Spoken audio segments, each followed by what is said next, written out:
ಕತ್ತೆ ಕಾಯ್ತಾ ಇದ್ರ ಎಲ್ಲರೂ ಏನು ತಿಂತಾ ಇದ್ರಿ? ಯಾವನ್ರಿ ಅವರು ಎಮ್ ಡಿಗಳು ಬಂದು ವೇತನದ ಕಡಿತ ಎಚ್ಚರಿಕೆ ಕೊಡೋದು? ನೀವು ನಿಮ್ಮ ಸಂಬಳ ಹಿಂಬಾಕಿ ಉಳಿಸಿದ್ರೆ ಹೆಂಗಪ್ಪ ಇರುತ್ತೆ? Let me ask this M D, whoever you are, you must be a good man.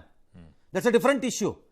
If you hold back your salary or backlog ಅನ್ನು ಮಾಡ್ತಾ ಬಂದರೆ ಹೌ ವಿಲ್ ಯು ಫೀಲ್? ಯಾಕೆ IAS IPSಗೆ ಅದು ಹಿಂಬಾಕಿ ಆಗಲ್ಲ? ಯಾಕೆ MLAಗಳಿಗೆ ಮತ್ತು ಮಂತ್ರಿಗಳಿಗೆ ಹಿಂಬಾಕಿ ಆಗಲ್ಲ? ಯಾಕೆ ಇವ್ರಿಗೆ ಮಾತ್ರ ಯಾಕೆ ಆಗಬೇಕು? ಕತ್ತೆ ಕಾಯ್ತಾ ಇದ್ರ ಎಲ್ಲರೂ ಏನು ತಿಂತಾ ಇದ್ರಿ? ಶಕ್ತಿ ಅಂತ ಯೋಜನೆಯನ್ನು ಪ್ರಕಟ ಮಾಡುವಾಗ ಮಣ್ಣು ತಿಂತಿದ್ರ? ಏನು ತಿಂತಾ ಇದ್ರಿ? ಬಡ್ಕೊಂಡ್ವಿ ನಾವು. ಸಾರಿಗೆ ಸಂಸ್ಥೆಗಳು ಸಾಲದ ಸುಳಿಯಲ್ಲಿ ಸಿಕ್ಕಾಕೊಂಡು ಸಾಯೋ ಹಂತ ಕೊಟ್ಟೋಗ್ತಾ ಇವೆ. ಅವುಗಳ ಜೊತೆ ಆಟ ಆಡಬೇಡಿ.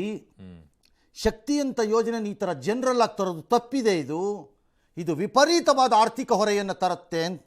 4,220 ಕೋಟಿ ನಿಮ್ಮ ಸರ್ಕಾರದ ದಾಖಲೆ ಪ್ರಕಾರ ನಿಮ್ಮ ಮುಖಕ್ಕೆ ಅದನ್ನು ತಂದು ನೌಕರರ ಹಿಂಬಾಕಿಗೆ ತಂದು ಹಾಕಿದ್ರೆ ನಿಮಗೇನೋ ಮಾನ ಮರ್ಯಾದೆ ಇದೆ ಅಂತ ಕರೀ.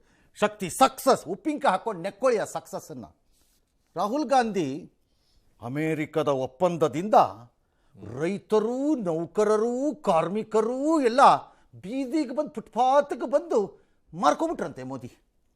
Mister Rahul Gandhi, call up Siddaramaiah and ask him this question. ಇಲ್ಲಿ ಕೇಳಿ, ಅಮೇರಿಕ ಒಪ್ಪಂದ ಆಮೇಲೆ ನೋಡೋಣ, ಫಸ್ಟ್ ಈ ಒಪ್ಪಂದ ನೋಡ್ರಿ ಬಂದು. ಇದೇನಾ ನಿಮ್ಮದು ರಾಹುಲ್ ಗಾಂಧಿಯ ನೀತಿ? ಸೋಲ್ಡ್ ಇಂಡಿಯಾ ಅನ್ನಕ್ಕೆ ಸೋಲ್ಡ್ ಕರ್ನಾಟಕ ಅಂತ ನಾನು ಹೇಳ? ಎಂಥ ಬುದ್ಧಿ ಇರಬೇಕು ನಿಮ್ಗಳಿಗೆ, ಲೆಕ್ಕ ಹಾಕ್ಕೊಳ್ಳಿ. ಸಾಲದ ಸುಳಿಯಲ್ಲಿರುವ ಸಾರಿಗೆ ಸಂಸ್ಥೆಗಳನ್ನು ಇನ್ನಷ್ಟು ಒತ್ತಡಕ್ಕೆ ಹಾಕಿಬಿಟ್ಟು ನೀವೀಗ 4,200 ಕೋಟಿ ಕೊಡಬೇಕಾದ ಬಾಕಿನೂ ಕೊಡದೆ ನೀವು ಉಳಿಸ್ಕೊಂಡಿರೋ ದುಡ್ಡು ಶಕ್ತಿ ಯೋಜನೆ. ಯಾರು ಇದನ್ನು ಆಲೋಚನೆ ಮಾಡಿದ್ನೋ? I don't know who it is. DK Shivakumar, Siddaramaiah ಅಲ್ಲ, someone else has thought of this ಯೋಜನೆ. ಅವನು he must be called as anti Karnataka. ಫೈನಾನ್ಸಸ್ಸಲ್ಲಿ ಹಾಳು ಮಾಡೋಕ್ಕೆ ಅವನು ಹುಟ್ಕೊಂಡಿದ್ದವನು. ಅದಕ್ಕೆ ಈ ಜನರಲ್ ಯೋಜನೆ ತಂದಿಟ್ಟ ಅವನು. ಲಜ್ಗೆಟ್ಟವರು ನಿಮಗೀಗ ಬಾಕಿ ಕೊಡೋಕ್ಕೆ ಯೋಗ್ಯತೆ ಇಲ್ಲ. ವರ್ಕರ್ಸಿಗೆ ಸಂಬಳ ಕಡಿತ ಅಂತೆ. ಮಿಸ್ಟರ್ ಮ್ಯಾನೇಜಿಂಗ್ ಡೈರೆಕ್ಟರ್, ಎಷ್ಟು ದಿನ ಅಂತ ಸಹಿಸ್ಕೋತಾರೆ ಅಂದ್ಕೊಂಡಿದ್ದೀರಿ ಕಾರ್ಮಿಕರು? ನೀವೇನ್ರಿ 3 ತಿಂಗಳಿಗೆ ಬರ್ತೀರಿ, 3 ವರ್ಷಕ್ಕೆ ಆಚೆ ಹೋಗ್ತೀರಿ. ನಿಮ್ಗೇನ್ರಿ ಆಗತ್ತೆ? ಇನ್ನೊಂದು ಇಲಾಖೆ ಟ್ರಾನ್ಸ್ಫರ್ ಆಗ್ತೀರಿ. ಯಾರು ನಿಮ್ಗೆ ಹೇಳಿದವರು?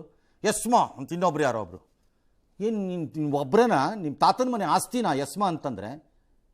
ಕೋರ್ಟ್ಗಳು ಒಂದು ಕಡೆ, ಇದು ಸಾರ್ವಜನಿಕರು ತೊಂದರೆ ಆಗುತ್ತೆ, ರಿಟರ್ನ್ ಟು ವರ್ಕ್ ಅಂತ ಕೋರ್ಟ್ಗಳು. ಆಯಿತು, ರಿಟರ್ನ್ ಟು ವರ್ಕ್ ಕೋರ್ಟೇ ಕೊಡಿಸಿ, ಬಾಕಿ ಕೊಡಿಸಿ ನೀವು ಬಾಕಿನ ಅಷ್ಟೇ. 20 ಚಿಲ್ಲರೆ 6 ತಿಂಗಳದ್ದು ಹಿಂಬಾಕಿ ಹೇಳ್ತಾರೆ. ಕಾರ್ಮಿಕರು ಹೇಳೋದು 38 ತಿಂಗಳದ್ದು.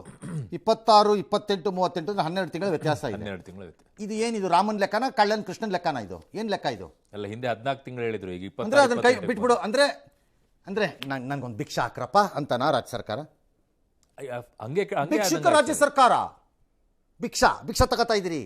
ಬಡವರಿಂದ ಭಿಕ್ಷಾ. ರಾಹುಲ್ ಗಾಂಧಿ ಎಲ್ಲಪ್ಪ ನೀವು? ಬನ್ನಿಪ್ಪ. ಬಡ ನೌಕರರಿಂದ ಭಿಕ್ಷಾನ ನಿಮಗೆ? MLAಗಳದ್ದು, ಮಿನಿಸ್ಟರ್ಗಳದ್ದು ರೇಟು ಸ್ಯಾಲ್ರಿ ಯಾಕೆ ರೈಸ್ ಮಾಡ್ಕೊಂಡ್ರಿ ಅವಾಗ? ಲಜ್ಗೆಟ್ಟವ, ತಿನ್ಕೊಂಡು ಸಾಯಿರಿ ಅಂತ ಈಗ ಕಾರ್ಮಿಕರು ಭಿಕ್ಷೆ ಹಾಕಬೇಕಾ? ಕಾರ್ಮಿಕರಿಂದ ಬದುಕೋ ಸರ್ಕಾರ ಮತ್ತಿನ್ನೇನು? ಜನರನ್ನು ಬದುಕಿಸ್ತೀವಿ ಅಂತ ಬೋಳೆ ಬಿಡೋ ಸರ್ಕಾರ. ಹಂಗಾರೆ ಜನರಿಗೋಸ್ಕರ ಶಕ್ತಿ ತಂದು ಎಂಪವರ್ ಮಾಡಿಬಿಟ್ಟೆ ನಾನು ಅಂತ ಹೇಳ್ಕೊಳ್ಳೋ ಅಂತಹ, ಏನಂತ ಕರೆಯೋಣ ನಿಮ್ಮನ್ನು, ಫಿನಾನ್ಷಿಯಲ್ ವ್ಯವಸ್ಥೆಗಳು ಹಾಳಾಗಿ ಹೇಗೆ ಎಗರು ಬಿಟ್ಟು ಹೋಗಿದೆ ಅನ್ನೋದು ಇನ್ನೂ ಸ್ವಲ್ಪ ಕಾಯಿರಿ. ಬಟ್ ನಾವು ಸದೃಢವಾಗಿದೆ. ಕಡ್ಡಾಯವಾಗಿ ಕರ್ತವ್ಯಕ್ಕೆ ಹಾಜರಾಗಬೇಕು. ಯಾಕೆ ಹಾಜರಾಗಬೇಕು? ನೀವು ಹಾಜರಾಗ್ತೀರಾ ಸಾಹೇಬ್ರೆ? ನಾಳೆ ನಿಮ್ಮ ತಿಂಗಳು ಸಂಬಳ ಕೊಡದೇ ಇದ್ದರೆ ನಿಮ್ಮ ಮನೇಲಿ ಕೆಲಸಕ್ಕೆ ಬರೋ ಹೆಣ್ಣು ಮಗಳು ಅಥವಾ ಗಂಡು ಮಗನ ಯಾರೋ ಅವನು ಬರಲ್ಲ, ನೀವು ತಿಂಗಳು ಸಂಬಳ ಕೊಡದೇ ಇದ್ದರೆ. ನಿಮಗೇನು ಸರ್ಕಾರದಿಂದ ಪುಕ್ಕಟೆ ಕೊಟ್ಟಿದ್ರು ಗೊತ್ತಿಲ್ಲ ನನಗೆ. ಅದೇ ಯಾಕೆ ಬರ್ತಾರೆ? ಯಾಕೆ ಬರಬೇಕು? ಏನು ನಿಮ್ಮ ಮನೆ ಜೀತದಾಳುಗಳ ಅವರು?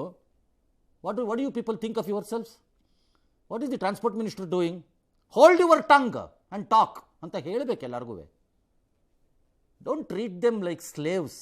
ಫ್ರೀಡಮ್ ಪಾರ್ಕಲ್ಲಿ 10 ರಿಂದ 4 ಗಂಟೆವರೆಗೆ ಉಪವಾಸ ಮಾಡ್ತಾರೆ. 4 ಗಂಟೆ ಒಳಗಡೆ ಸಮಸ್ಯೆಯನ್ನು ಸರ್ಕಾರ ಬಗೆಹರಿಸದಿದ್ದರೆ ಬಸ್ಸನ್ನು ಬಂದ್ ಮಾಡೋಣ ಅಂತ ಅವರು ಎಚ್ಚರಿಕೆ ಕೊಟ್ಟಿದ್ದಾರೆ. ಈ MTV ಸಿಟಿ ಯುಗದಲ್ಲಿ ಖುಷಿಯಾಗಿರ್ಬೇಕು.